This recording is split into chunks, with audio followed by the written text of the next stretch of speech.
اعوذ باللہ من الشیطان الرجیم بسم اللہ الرحمن الرحیم. ہماری آیت نمبر 156 سے ہم دیکھیں گے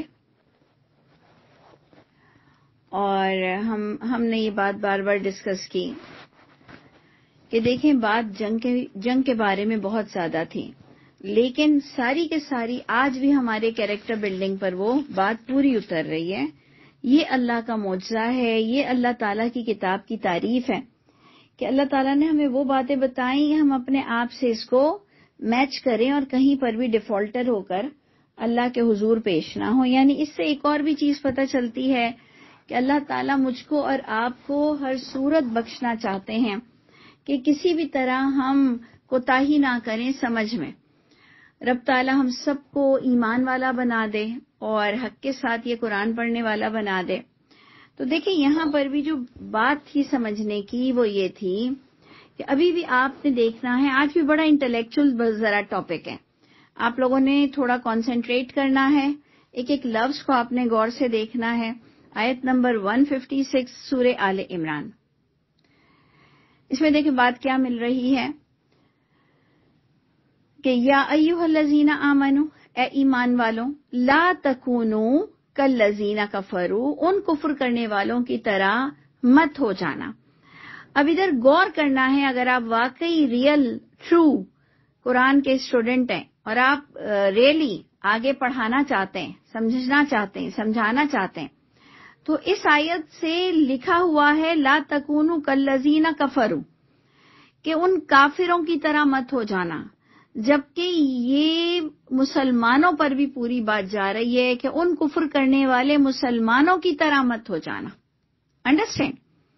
یہ صرف بات یہ نہیں جا رہی ہے کہ ان نان مسلم کی طرح مت ہو جانا. یہ نمبر 1 آج ہماری کلاس کا ہم کو پوائنٹ ملا ہے. ہائی لائٹ کیجئے کہ آج کے سبق میں ہم نے کیا انٹلیکچوئل پوائنٹ سمجھنے کے پڑے کہ جو ہمیں عام سطح پر قرآن پڑھتے ہوئے اتنا سمجھ میں نہیں آتا، یا لوگ نہیں سمجھانے کی کرتے ہیں کہ کافر صرف نان مسلم کو نہیں کہتے ہیں، ہمیں بریکٹ میں ڈالنا ہے ان مسلمان کفر کرنے والوں کی طرح بھی مت ہو جانا.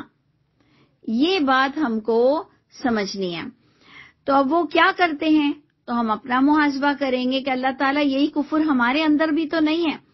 اللہ کا بات کیا تھی؟ لا تکونو، ایسے مت ہو جانا. کیسے مت ہو جانا کہ وقالوا لاخوانہم، یہ بھی اخوانہم یعنی اپنے بھائیوں سے کہتے ہیں.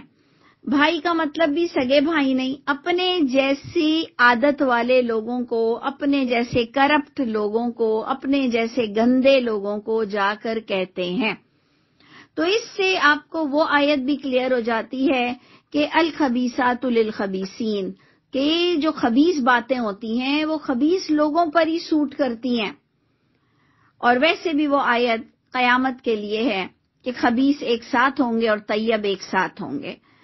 تو بات یہ ہوئی کہ یہ جو میں آپ سے کہہ رہی ہوں نا کہ بڑا انٹلیکچوئل پوائنٹ ہے آپ کی اور میری کیریکٹر بلڈنگ پر، کہ دیکھیں جب ہماری کوئی ایک بچی بہت اچھی ہوتی ہے، وہ کسی کی غیبت نہیں سنتی ہے، اس کے آگے باپ بھی گالی نہیں بک سکتا کہ وہ اپنے باپ کو بھی کہتی ہے کہ آپ یہ کیسی لینگویج یوز کر رہے ہیں. ماں کسی سے فون پہ بات کر رہی ہوتی ہے تو وہ کہتی ہے امی آپ کو کیا ہو گیا تھا. تو ہمیں اچھا لگتا ہے، ہم اللہ کا شکر ادا کرتے ہیں کہ ہمارے بچے ہم کو اس طرح سے ٹوکتے ہیں. تو وہ ماحول ایک بن جاتا ہے کہ کوئی کھلے عام کسی کی غیبت نہیں کرے گا، کوئی کھلے عام کسی پر بدزنی نہیں، بدگمانی نہیں، گالیاں نہیں، اور نہ دادی کی برائی، نہ نانی کی برائی، نہ ہی کسی کی برائیاں کھلے عام ہو سکتی ہیں. اور ایک وہ لوگ ہوتے ہیں جہاں بیٹھ کر پورا سرکل لان تان کر رہا ہوتا ہے، ساسوں کو بھی گالیاں، اپنی سگی ماں کی بھی باتیں، اور لوگوں پر گندا گندا بولنا، الزامات شوہر تک بھی لگا دینا. تو اب آپ دیکھیے کہ آپ کس کیٹیگری کے لوگ ہیں، اور آپ لوگوں سے کوئی گندی بات کر سکتا ہے، آپ لوگوں سے کوئی گندی بات کر سکتا ہے، تو اس کا مطلب اگر کوئی آپ کے پاس غیبتیں اور گندی بات کر سکتا ہے تو یقیناً اس نے آپ میں یہ برائی دیکھی ہوگی تو اس کو اتنی ہمت ہوئی ہے. آپ دیکھیں یہ بات میں جو کہہ رہی ہوں نا، یہ بڑی انٹلیکچوئل ہے کہ کسی مرد کی مجال نہیں ہوتی کہ وہ لڑکی سے فضول ولگر بات کر سکے، کیونکہ لڑکی کا سٹائل اور لڑکی کی پرسنالٹی ایسی ہوتی ہے کہ کسی کی مجال نہیں ہوتی لڑکے کی کہ وہ اس کو الٹی بات کر سکے۔ تو یہ آپ دیکھ لیجئے کہ مسلمانوں میں بھی ایسے لوگ تھے کہ یہ لوگ دیکھ کر بات کرتے تھے، اور بات ہے کانٹیکس میں جنگ کے میدان کی، کہ انہوں نے لوگوں کے کان بھرے۔ کن لوگوں نے؟ کس کا تعارف ہو رہا ہے؟ کفر کرنے والوں کا تعارف ہو رہا ہے، مسلمانوں سے بھی، کہ جو تم مسلمانوں میں کفر کرنے والے لوگ تھے، اللہ کے نبی کے دور میں بھی ایسے لوگ تھے۔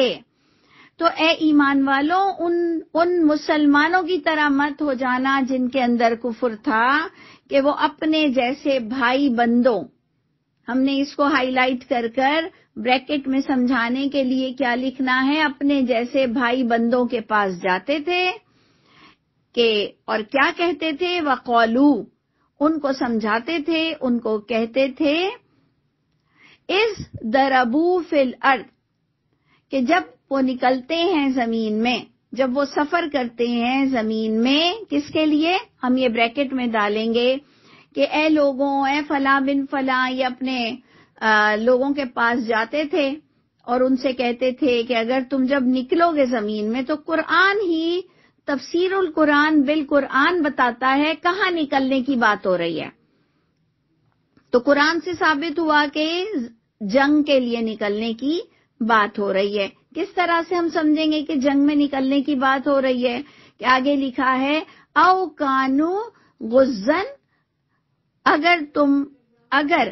اگر تم نکلتے ہیں غازی بننے کو، غزوہ اٹینڈ کرنے کو، ہمارے ہاں یہ اردو کا لفظ بھی ہے جس سے ہم سمجھ سکتے ہیں غزوہ، جنگ۔ تو جب تم نکلتے ہو کسی غزوے کے لیے، کسی ایونٹ کے لیے، کسی اللہ کے راستے میں جنگ کے لیے، تو لو کانو عندنا، یعنی اگر تم نہ جاتے۔ اب دیکھیں لکھا ہوا ہے اگر ہوتے ہمارے پاس، اور میں کیا کہہ رہی ہوں سمجھانے کے لیے؟ اگر تم نہ اٹینڈ کرتے وہ اللہ کے رسول کے ساتھ غزوہ۔ انبلیویبل، یعنی میں اللہ کی قسم اتنی، ہم سمجھتے ہیں کہ ہم اتنے معصوم تھے، جبکہ میں ہوں نہیں معصوم، لیکن ہم اس معاملے میں واقعی میں معصوم تھی کہ میں کسی بھی اللہ کے رسول کے دور کے لوگوں پہ شک نہیں کر سکتی تھی، کیونکہ میرے اندر ایک فینٹیسی تھی، ایک سوچ تھا کہ جس نے اللہ کے رسول کا درس سنا ہو، جس نے اللہ کے رسول کی شکل دیکھی ہو، جس نے اللہ کے رسول کے پیچھے نماز پڑھی ہو، جس نے اللہ کے رسول کا ہاتھ چوما ہو، گلے لگایا ہو، وہ تو پھر کبھی کافر ہی نہیں ہو سکتا۔ یہ میری معصومیت تھی، فینٹیسی تھی، یہ میری سوچ تھی کہ ایسا ہی ہوتا ہوگا۔ لیکن جو اللہ نے ہماری آنکھیں کھول دیں کہ نہیں جناب، ہر دور میں برے لوگ بھی ہوتے ہیں، ہر دور میں آستین کا سانپ ہوتے ہیں، اس لیے تم کسی پہ ٹرسٹ مت کرو۔ اللہ کی کتاب آپ کو بتاتی ہے کہ اسپیشلی دین کے معاملے میں آپ کسی پہ ٹرسٹ مت کرو، اپنے ٹیچر پر بھی نہیں، اور اپنے والدین پر بھی نہیں، اور بڑے سے بڑے علامہ پر بھی آپ ٹرسٹ نہیں کرو۔ تو اللہ فرماتے ہیں کہ اللہ کے نبی کے دور میں لوگ ایسے تھے کہ وہ ان لوگوں کے کان بھرتے تھے جو انہی کے جیسے تھوڑے تھوڑے تھے۔ اللہ نے کہا یہ اپنے بھائی بندوں کے پاس جاتے تھے اور کہتے تھے کہ اگر تمہیں کال آئے جنگ کی، کیونکہ اس زمانے میں تمام سویلین کو بھی جانا پڑتا تھا، تو اگر تمہیں کال آئے، یہ لوگوں کے کان بھرتے تھے، یہ مسلمان تھے، اور یہ کہتے تھے کہ اگر ہمارے پاس ہوتے تو ماتو، مرتے نہیں تم، وما قتلوا، اور نہ وہ قتل ہوتے۔ یہ اسپیشلی ان لوگوں کیا جہاں کنڈولینس کرنے جاتے تھے، جہاں جن کے لوگ مر جاتے تھے ان کو اور آگ لگانے جاتے تھے۔ سوچئے گا، یہ میں آپ کو بار بار بتا رہی ہوں، آج کی کلاس بہت کنسنٹریشن کے ساتھ آپ کو آدھا گھنٹہ دینا ہے اللہ کو، کہ ایسے لوگ دنیا میں ہوتے ہیں، اور اسپیشلی نبی کے دور میں مسلمانوں میں ایک کیٹیگری بھی ایسی تھی کہ وہ لوگوں کو کہتے تھے کہ جب تم نکلے تھے غزوہ کو اٹینڈ کرنے تو اگر ہوتے ہمارے پاس، اس کا میں نے آلٹرنیٹ سینٹنس کہا تھا، اگر تم اللہ کے رسول کا کہنا نہ مانتے، مت جاتے، تو نہ آج تمہارا پیارا مرتا، نہ قتل ہوتا. اور یہ اللہ تعالیٰ مجھے اور آپ کو اب آگے کی آیت بتا رہے ہیں، یہ باتیں لیجعل، یہ باتیں اس لیے انسان ایک دوسرے سے اتنی جہالت کی کرتا ہے تاکہ بنا دے، کر دے اللہ بھی ذالک حسرۃ فی قلوبہم. ایسے جو لوگوں کو لوگ دیکھ کر اتنی بڑی بات کر سکتے ہیں، یہ بات حسرت بنا دے ان کے دلوں میں. یہ دیکھیں پوائنٹ یہ بھی بڑا سمجھنے کا ہے، کاش آپ میرے دل کی کیفیت کو سمجھ سکیں اس وقت، کہ لیجعل اللہ، اللہ بھی بنا دیتے تھے ایسی بات سننے والوں کے دلوں میں. کیونکہ دیکھیں میری جیسی پرسنالٹی ہوگی نا، کوئی مجھے نیاز کے بارے میں باتیں نہیں بتا سکے گا، کوئی مجھ سے چکر نہیں چلا سکے گا، کوئی مجھ سے رومانٹک باتیں نہیں کر سکے گا، کیونکہ میرا سٹائل، میرا طریقہ، وہ اس کو پتا ہے کہ 2 چماٹ لگ جائیں گے اس کو. تو بات یہ ہے کہ یہ کن کے پاس پڑھتے تھے، یہ کن کے پاس جاتے تھے، یہ کن کے پاس بات کرتے تھے جہاں سے ان کو 2 چپل نہیں پڑ سکتے تھے، جہاں پر لوگ بھی اپنے پیاروں کو روتے ہوئے اور ان کی بات سنتے تھے. نہیں تو ان کی مجال نہ تھی کہ یہ عمر فاروق اور عثمان غنی کے گھر والوں کے پاس جا سکیں، یا یہ بڑے بڑے لیڈروں کے گھروں پہ جا سکیں، یا یہ بہت ہی بہترین مسلمانوں کے گھر پر جا کر اس طرح کی فضول باتیں کر سکیں کہ اگر نہ جاتے تو نہ مرتے. اللہ کہہ رہے ہیں یہ سننے والے جنہوں نے ان کو اتنی ہمت دی ہے نا سننے کے لیے. دیکھیں انسان کی پرسنالٹی اتنی اسٹرانگ ہونی چاہیے کہ آپ کے پاس کوئی اپنی برائیاں نہ کر سکے کہ یہ ایسا ہے، اور گالی بکر بات نہ کر سکیں. سوچئے گا، یہ بات ضرور سوچئے گا کہ آپ کی بچی کو پتا ہوگا کہ آپ کی بچی، آپ کی جو بچی ہے اس کو پتا ہے کہ امی میری غلط سائڈ نہیں لیں گی، میں غلط ہوں گی تو وہ مجھے غلط بولیں گی، اور مجھے بھی پتا ہوگا کہ میری بیٹی بھی میرا غلط سائڈ نہیں لے گی، میں غلط ہوں گی میرے شوہر کے ساتھ، سسرال کے ساتھ، میری بیٹی میرے خلاف کھڑی ہوگی کہ امی آپ غلط کر رہی ہو. تو آپ سوچئے کہ یہ کن کے گھر جاتے تھے جن کے ایمان میں تھوڑی کمی تھی. یہ انہی کے گھر بھی جا کر کہتے تھے کہ اگر نہ جاتے، نہ بات مانتے، کیوں گئے تو نہ مرتے. تو آپ سوچئے اللہ نے اس کا جواب میں کہا ذالک حسرتن فی قلوبہم. اللہ بھی ان سننے والوں کے دلوں میں پھر ان باتوں کی حسرت ڈال دیں گے. واللہ یحیی ویمیت. یہ تمہیں بات سمجھ نہیں آتی کہ اللہ ہی کی وہ ذات ہے جو زندگی دیتی ہے، اور اللہ ہی کی ذات ہے جو اپنے قانون کے تحت مارتی ہے. ایک تو نمبر 1 یہ عقیدہ آ رہا ہے، لیکن ابھی آپ اور تھوڑا تحمل سے ذرا سا کنسنٹریٹ رکھیے، توجہ رکھیے.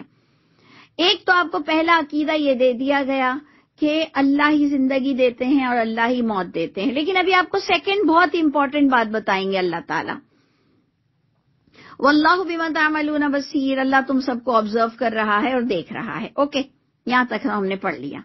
اب دیکھیے آگے کی آیت کہ جو ہمارے یہاں ایک سوچ ہے نا کہ صرف جنگ میں مرنے والا شہید ہوتا ہے، یا جس کا خون نکلے تو شہید ہوتا ہے، یا جس کی ایکسیڈنشل موت ہو جائے، چاہے وہ حرام خور ہو، خبیث ہو، اور حرام کاری کر کے مرا ہو، اسمگلنگ کرتا ہو، بہت بڑا ڈان ہو، لیکن اگر وہ بھی ایئر کریش میں مر جائے گا نا، زانی بھی ایئر کریش میں مر جائے گا نا، تو ہم کہیں گے شہید ہو گیا، شہید ہو گیا، شہید ہو گیا. یہ ہمارا ایک المیہ ہے، یہ ہمارا ایک نظریہ ہے. چلے ہم بھی چپ ہو جاتے ہیں کہ بھائی پازیٹیو رہو کہ ایسی بڑی مظلوم والی موت آئی ہے، اللہ کرے کہ بخش دیا جائے. لیکن ایک ڈکیت بھی تو مارا جاتا ہے، اس کا بھی تو خون نکلتا ہے. تو اس لیے ہمارے یہاں جو ایک ٹرینڈ ہے، ایک سوچ ہے، ایک مائنڈ سیٹ ہے کہ جو زخمی ہو کے مر جائے، جو خون نکلے جس کی ایکسیڈنشل موت ہو، وہ شہید ہوتا ہے. جو بیماری میں فلاں بیماری میں مر جائے شہید ہوتا ہے. اللہ کہہ رہے ہیں بغیر زخم کے مرنے والا بھی وہی شہادت والا رتبہ جو ہم کہتے ہیں کہ جو مارا گیا فی سبیل اللہ وہ بغیر جنگ کے بھی ہوتا ہے. ادھر یہ عقیدہ آپ کو اس آیت سے مل رہا ہے. کن الفاظوں سے مل رہا ہے وہ غور سے دیکھیے اور پھر اپنے لیے بھی دعا کیجئے کہ اللہ تعالیٰ، اول تو ہم چاہتے تھے کہ کسی دشمن کے ہاتھوں نہ مرے. دیکھیں دشمن سے ڈرنا بھی نہیں ہے، کام کو چھوڑنا بھی نہیں ہے، موت سے ڈرنا بھی نہیں ہے. دعا بھی مانگنی ہے کہ اللہ تعالیٰ ان انسانوں کے ہاتھوں نہ مروں، پھر بھی آپ کی جو مرضی ہوگی تو ہم قبول کرتے ہیں، لیکن ہم چاہتے ہیں ہمارے بچے بھی پیچھے تھوڑا ڈرے نہ اور وہ بھی بہادر رہیں، پھر بھی اللہ آپ کی مرضی ہے. تو یہ آیت نے ہمیں تسلی دے دی کہ نہیں، اگر اللہ کے راستے میں روز ایز یوزل کام کرتے کرتے بھی مرو گے تو بھی شہادت کا ہی رتبہ ملے گا جو فی سبیل اللہ موت کو بولتے ہیں. تو آپ نے غور کرنا ہے کہ اللہ تعالیٰ فرماتے ہیں، ایک ایک الفاظ کو دیکھیے کہ جن لوگوں نے لوگوں کو جا کر بھڑکایا تھا، یہ ان لوگوں کو اللہ تعالیٰ سنا رہے ہیں وحی کے ذریعے سے. ایک تو پہلے کہا کہ اللہ ہی زندگی دیتے ہیں، موت دیتے ہیں، نمبر 1 اس پر ڈالیے کہ اللہ تعالیٰ نے ان لوگوں کو سمجھانے کے لیے پہلا تو عقیدہ نمبر 1 یہ دے دیا کہ واللہ یحیی و یمیت. نمبر 2 ڈالیے کہ اللہ نے ایک اور عقیدہ مجھ کو اور آپ کو دیا کہ وَلَئِن قُتِلْتُمْ فِي سَبِيلِ اللَّهِ، اور البتہ اگر تم مر بھی جاؤ، قتل بھی ہو جاؤ، فی سبیل اللہ قتلتم، اگر تم، دیکھیں اللہ نے یہاں نہیں کہا شہید ہو جاؤ اللہ کے راہ میں، اگر تم قتل ہو جاؤ اللہ کے راہ میں. ہمارے ہاں تو جیسے قتل بولنا مسئلہ مسائل ہو جاتے ہیں، فی سبیل اللہ تو بس شہادت ہی شہادت کا لفظ ہے. اوکے گڈ، اچھا لفظ ہے شہادت شہادت شہادت، لیکن اللہ کی کتاب نے قتل تم بھی کہا ہے، قتلہ بھی یوز ہوا ہے، فی سبیل اللہ قتلہ بھی یوز ہوا ہے. یعنی یہ کوئی گالی نہیں ہے کہ آپ یہ بول نہیں سکتے ہو کہ نہیں بھائی قتل کیسے کہیں گے، وہ تو شہید ہوا ہے. اللہ کی کتاب ہمارے لیے کرائیٹیریا ہے، اللہ کی کتاب آپ کا کرائیٹیریا ہے. اللہ کی کتاب بتا رہی ہے کہ ہاں ایسے الفاظ بھی یوز ہو سکتے ہیں کہ اگر تم قتل ہو جاؤ فی سبیل اللہ او متم. دس از دا موسٹ امپورٹنٹ پوائنٹ جو آج کی کلاس کا میرا سیکنڈ پوائنٹ تھا، جو مجھے بڑی تسلی دے گیا. نہیں تو ہم لوگ بچپن سے ایک سپر ہیرو بنے ہوئے ہوتے تھے کہ جی میں اپنی جان دے دوں اور میرا خون نکلے اور کوئی مجھے فائر کر دے اور کوئی مجھے قتل کر دے تو بس وہی سپر ہیرو ہوتا ہے. تو ادھر اللہ نے کہا کہ جو اللہ کے راستے میں قتل ہو جائے یا مر جائے، تو پھر مر جانے کا مطلب کیا ہوگا، یہ میں آپ کے آگے بات رکھنا چاہ رہی تھی. قتل ہو جائے یا مر جائے، آگے بھی ذرا سا اس کو کمپلیٹ کر کے پھر ڈسکشن کرتے ہیں. اور البتہ اگر تم قتل بھی ہو جاؤ، اے وہ لوگوں جو تمہیں لوگ بھڑکانے آئے ہیں، ذرا سوچو کہ البتہ اگر تم قتل ہو جاؤ اللہ کے راہ میں یا تم مر جاؤ اللہ کے راہ میں تو البتہ مغفرت ہے. لَمَغْفِرَةٌ مِّنَ اللَّهِ، اللہ کی طرف سے بخشش بھی ہے، وَرَحْمَةٌ اور بہت رحمت بھی ہے، جو خَيْرٌ مِّمَّا يَجْمَعُونَ.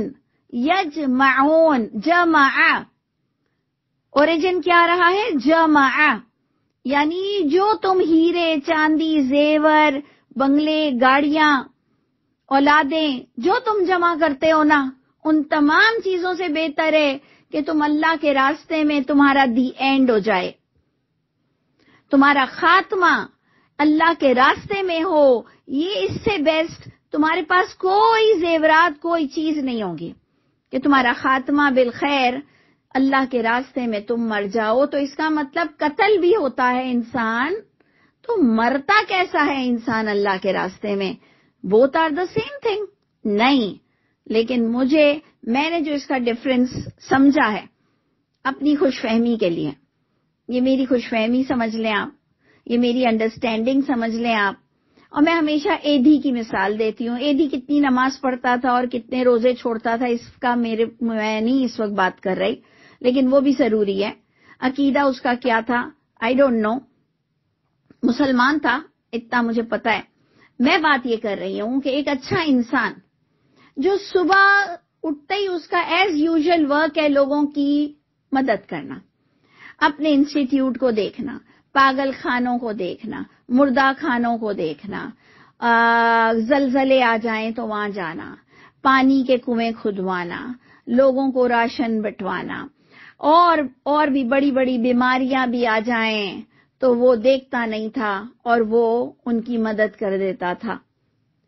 تو ایک شخص جو صبح سے اٹھ کر اس کا ایز یوزول ورک ہے کہ اس نے اللہ کے راستے میں کام کرنا ہے, وہ بھی جس وقت مر جائے گا وہ وہی شہادت کی موت کہلائے گی جو ہم قتل ہونے والے کے لیے کنسیڈر کرتے ہیں.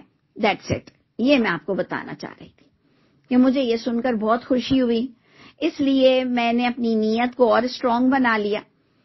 اور میں آپ لوگوں کو بھی اپنا بھائی اور دوست اور بہنیں سمجھتی ہوں کہ اپنی نیت کو ہمیشہ بہت پازیٹیو رکھو کہ جب تک زندہ رہیں گے اللہ کا کام کریں گے, پڑھائیں گے, پڑھیں گے اور لوگوں کی فائنینشلی بھی مدد کریں گے.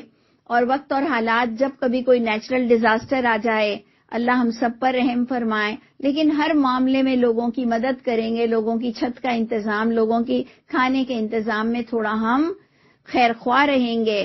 اور پھر اللہ سے امید رکھتے ہیں کہ عبادات بھی پوری کریں گے, فرائض میں کوتاہی نہیں کریں گے, والدین کے ساتھ اچھے رہیں گے, زکوٰۃ پوری نکالیں گے, تو انشاءاللہ ہماری موت بھی یہی شہادت والی موت ہو سکتی ہے. اس لیے میں حیران ہوتی تھی کہ اللہ کے رسول کی تو موت جنگ میں نہیں ہوئی. اگر یہی موت دی بیسٹ ہے, اگر جنگ میں ہی مرنا بیسٹ ہے, تو اللہ کے رسول تو نہیں مرے, اور بھی بڑے بڑے صحابہ کرام نہیں مرے, اور بھی یہی ایدھی کی مثال لے لو, اتنی اس کو تھریٹننگ تھی. اور اسی زمانے میں امجد صابری بھی مرا تھا, if I am not wrong. اگر میں غلط نہیں بول رہی ہوں, میں تھوڑا اس معاملے میں گڑبڑ کر جاتی ہوں. ایکچولی وہ میرے دماغ پہ سب چھایا ہوا ہے کہ ایک ہی زمانے میں امجد صابری کا قتل ہوا شاید, اور بہت قریب ایدھی کا بھی ڈیتھ ہوئی. میں نے کہا دیکھو تھریٹننگ اس کو بھی تھی, اور یہ اتنا بوڑھا ہو کے مرا اپنی بیماری پر, اور امجد صابری کو بھی اگر تھریٹننگ تھی, اس کا قتل ہو گیا جوانی میں, اچھا خاصا ینگ تھا, تو پھر کیا ڈرنا, پھر اللہ کے راستے میں کیا ڈرنا. موت تو برحق ہے, اللہ تعالیٰ نے ٹائم دینا ہے اور اللہ خیر فرمائے, لیکن بس دعا یہ ہے کہ اللہ کے راستے میں مرے, اللہ کے راستے میں مرے, سنسیئرٹی ہو, سچا کام ہو, اچھا کام ہو, اللہ راضی ہو ہر قدم پہ, اللہ معاف کر دے ہر قدم پہ, کیونکہ ہم سے کوتاہیاں بھی بہت ہوتی ہیں, بہت ہائپر ہیں ہم. تو اس لیے دیکھیں یہ ساری چیزیں سب پیرالل چلتی ہیں, اور یہ آیت میرے لیے بہت پیاری تھی. میں چاہتی تھی آپ لوگ بھی اس پر بڑا کنسنٹریٹ کریں کہ آج آپ کے سبق میں آپ کو ایک تو کیا ملا کہ اگر تم گندے ہو تو تم سے لوگ گندی بات کر سکتے ہیں. تو لوگ کیسے اللہ کے رسول کے دور میں کن لوگوں کے پاس جا کر وہ لوگ کہتے تھے کہ اگر تم اپنے بچے کو نہ بھیجتے, شوہر کو نہ بھیجتے تو آج وہ مرتا نہیں. کس کی طاقت تھی جو یہ غلط سن سکتا تھا؟ ٹھیک ہے, تو اپنی پرسنالٹی کو انہینس کرو کہ کوئی آپ سے فضول بات کر نہ سکے. نمبر 2 ہم نے پڑھا موت کا عقیدہ, اور اس کا سیکنڈ آنسر ہم نے پڑھا کہ اگر تم قتل ہو جاؤ اللہ کے راستے میں یا تم مر جاؤ تو دیر از ڈفرنس, نظر ڈفرنس آ رہا ہے, لیکن اینڈ دونوں کا سیم لگ رہا ہے کہ اگر کوئی قتل ہو کے مرتا ہے یا کوئی اللہ کے کاز میں مرتا ہے, دونوں کا اینڈ انشاءاللہ وہی جو ہم شہادت اردو والی بولتے ہیں. تو اللہ کے راستے میں وہ مرے گا, یعنی اس کا انجام بہت اچھا ہوگا, اور وہ بہترین موت ہوگی جو تم تمام چیزوں کو جمع کرتے ہو, اس سے بہترین موت ہوگی.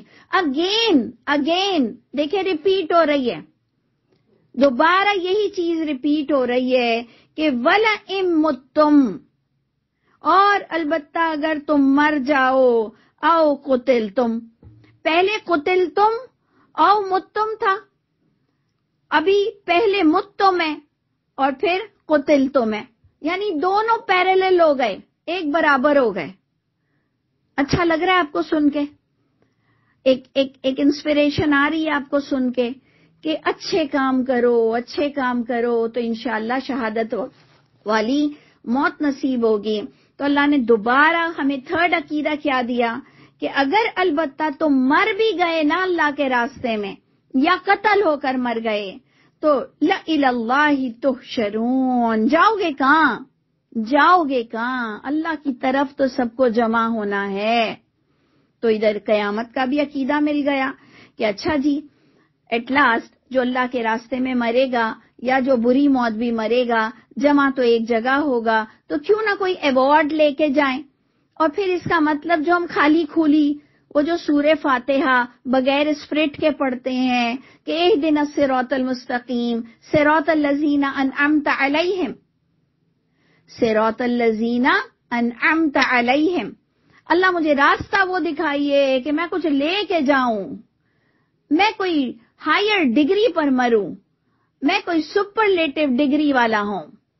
تو اس کا مطلب یہ جائز بھی ہے اور کچھ کرنا بھی پڑے گا، اور یہ خالی کھلی صرف ایک فارمیلٹی نہیں ہے. سورہ فاتحہ آپ نے کچھ کر کے بھی دکھانا ہے اپنی پریزنٹیشن کہ اللہ تعالیٰ مجھے راستہ وہ دکھائیے کہ میں کچھ کر کے جاؤں. اب آ تو چکے تو کچھ لے کر ہی جائیں آخرت کے لیے. اچھا اس کے علاوہ اب آپ دیکھیں کہ جنگ کا کانٹیکسٹ تھا اور اللہ کے رسول پر اتنی لوگوں نے، مسلمانوں نے گندی باتیں کی ہیں. قرآن بتا رہا ہے کہ ظن الجاہلیہ مسلمانوں نے کیا اللہ کے رسول پر اس جنگ کی ہار کا پلندہ ڈالا کہ اللہ کے رسول کی اسٹریٹجی کمزور تھی اور ہم اللہ کے حکم سے مر گئے اور ہماری شکست اللہ کے حکم سے ہوئی، اور یہ 3000 فرشتے اور 5000 فرشتوں کا کیا فائدہ ہوا، اور یہ کیسا نبی ہے کہ اس کے ہوتے ہوئے بھی ہم ہار گئے. تو اتنی باتوں کو برداشت کرنا، اس لیے کہا جاتا ہے کہ لَقَدْ كَانَ لَكُمْ فِي رَسُولِ اللَّهِ أُسْوَةٌ حَسَنَةٌ، تمہارے لیے بہترین رول ماڈل برداشت کے معاملے میں، تمہارے لیے بہترین رول ماڈل ایک بہترین انسان کے معاملے میں کہ وہ کس طرح سے لوگوں کی باتیں سن کر بھی اللہ کے بس امر کا انتظار کرتے تھے. تو ادھر آگے آیت دیکھیے کیا آ رہی ہے. فَبِمَا رَحْمَةٍ مِّنَ اللَّهِ، بس بسبب جو اللہ کی طرف سے آپ پر رحمت ہوئی ہے. کیا رحمت ہوئی ہے؟ نبی بھی ہار گئے، نبی کو بھی زخم لگا، نبی کو بھی غم لگا. تو کون سی رحمت ہے اللہ کی خاص نبی کے پاس؟ تو آپ غور سے دیکھیے، لِنْتَ لَهُمْ، کہ اے نبی یہ آپ پر بہت بڑا کرم ہے اللہ کا کہ آپ بہت نرم دل ہیں، نرم مزاج ہیں ان کے لیے. تو کیا میں جو اتنی سخت مزاج ہوں، تو یہ کیا اللہ نے مجھے سخت مزاج ہی بنایا ہے؟ اللہ نے بنایا ہے، مجھے یہ رحمت نہیں ملی ہے؟ جناب اس کا بھی قانون ہے، آپ کے اندر برداشت کی پریکٹس ہونی چاہیے. اللہ کے نبی نے پریکٹس کر کے دکھایا ہے، یہ کوئی ماں کے پیٹ سے نہیں بٹائے کہ تم بہت ہی گالی بکنے والے ہوگے اور تم نرم مزاج ہوگے اور تم سخت مزاج ہوگے اور تم بات بات پہ گریبان پکڑ لوگے اور تمہارے منہ پہ ماں بہن کی گالیاں پیدائشی ہوں گی. ایسا نہیں ہے، ایسا نہیں ہے. اللہ کے رسول جو اللہ کی رحمت سے نرم دل تھے، وہ اللہ کے قانون کی وجہ سے نرم دل تھے کہ ان کے اندر بہت پریکٹس تھی، وہ بہت اچھے انسان تھے، وہ اپنا اتنا جلدی ہائپر نہیں ہوتے تھے. یہ اللہ ہی کے نبی پہ کریڈٹ جائے گا، کریڈٹ اللہ کا ہے، لیکن اللہ قانون کے مطابق یہ بات بتا رہے ہیں. یہ بھی بڑا انٹلیکچوئل پوائنٹ ہے. بسبب سامنے تو آپ کو بات کیا نظر آ رہی ہے کہ اللہ کی رحمت سے آپ بڑے نرم دل ہیں، تو یہ رحمت مجھے نہیں مل سکتی؟ مل سکتی ہے اگر میں بھی نبی کے اخلاق کی کاپی کروں، اگر میں بھی تھوڑا سا سنبھل کر بات کروں، اور اگر میں بھی معاف کرنے کا جذبہ رکھوں. اللہ مجھے بھی نرم دل کر دیں گے. صرف یہ نبیوں کا حصہ نہیں ہے، یہ قانون اللہ بتا رہے ہیں کہ یہ جو اللہ کی رحمت سے آپ بڑے نرم دل ہیں کہ آپ پر لوگوں نے اتنی باتیں کی لیکن آپ کے اندر نرمی ہی رہی، کیونکہ آپ کا مقصد کچھ اور تھا. اللہ کے نبی کا مقصد اللہ کی رضا تھا. اللہ کے نبی بڑے ہوش میں رہتے تھے کہ یہ جیسے ہم کہتے ہیں نا انہوں نے ابھی حق جانا ہی نہیں ہے، اس لیے غصے میں آ رہے ہیں کہ میں اللہ کے رسول کے نام کی نیاز کیوں نہیں کھا رہی ہوں. یہ سمجھ رہے ہیں میں اللہ کے نبی کی گستاخ ہوں، جبکہ میں سمجھ رہی ہوں کہ غیر اللہ کے نام کا کھانا حرام ہے اور اللہ کے نبی بھی غیر اللہ ہیں. پھر لا الہ الا اللہ کیوں بولتے ہو؟ پھر تم نیاز کھانے والے لوگ بھی لا الہ الا اللہ کیوں کہتے ہو؟ اور پھر اللہ ہی کی کتاب کہہ رہی ہے کہ غیر اللہ کی نیاز حرام ہے. تو ہم کہتے ہیں یہ بیچارے نا ابھی ان کا مائنڈ سیٹنگ نہیں ہوئی ہے، ابھی یہ بھی بیچارے اللہ کی نبی کی محبت میں کھا رہے ہیں اور میں بھی اللہ کے نبی کی محبت میں اس قرآن کا، اللہ کی محبت میں اس قرآن کا رسپیکٹ کر رہی ہوں. تو یہ معافی کا جذبہ آ جاتا ہے. ہم یہ نہیں کہتے ہیں کافر ہیں، جاہل ہیں، یہ لوگ جہنم میں جائیں گے، جہنمی ہیں، ان پر اللہ کی لعنت ہے. نہیں، ہم کہتے ہیں ابھی انہوں نے سمجھا نہیں ہے یہ بات، ابھی انہوں نے سمجھا نہیں ہے. تو یہ جو اللہ کہہ رہے ہیں نا کہ اللہ کی رحمت سے اللہ کے نبی نرم دل ہیں، یہ رحمت آپ پر اور مجھ پر بھی اتر سکتی ہے. یہ قانون کی وجہ سے نرم دل ہو جاتا ہے. تو آپ اور میں بھی معاف کرنا سیکھیں لوگوں کو، اللہ ہمیں بھی معاف کر دے. اور کہاں بدلہ لینا ضروری ہے وہاں ہمیں عقل عطا فرما دے. جسے عقل دی گئی اسے خیرن کثیرہ دیا گیا. اللہ تعالی ہم سب جہاں کہیں غلطی پر ہیں، ہم نے جہاں کہیں اسراف کیا ہے، اللہ تعالیٰ ابھی بھی ہماری پلاننگ میں جہاں کہیں غلطی ہے، رب تعالیٰ ہم آپ کی رضا چاہتے ہیں، ہر قدم پر آپ کی رضا چاہتے ہیں. رب تعالیٰ ہمیں رسوا ہونے سے بچائیے گا اور ہمیں نیک لوگوں میں شامل رکھیے گا. السلام علیکم ورحمۃ اللہ وبرکاتہ. اچھا جی، یہ اس کا اینڈ ہم نے نہیں کیا اس آیت کا، انشاءاللہ تعالی کل اس پر ڈسکس کریں گے. سبحان ربک رب العزت عما یصفون وسلام علی المرسلین والحمد للہ رب العالمین.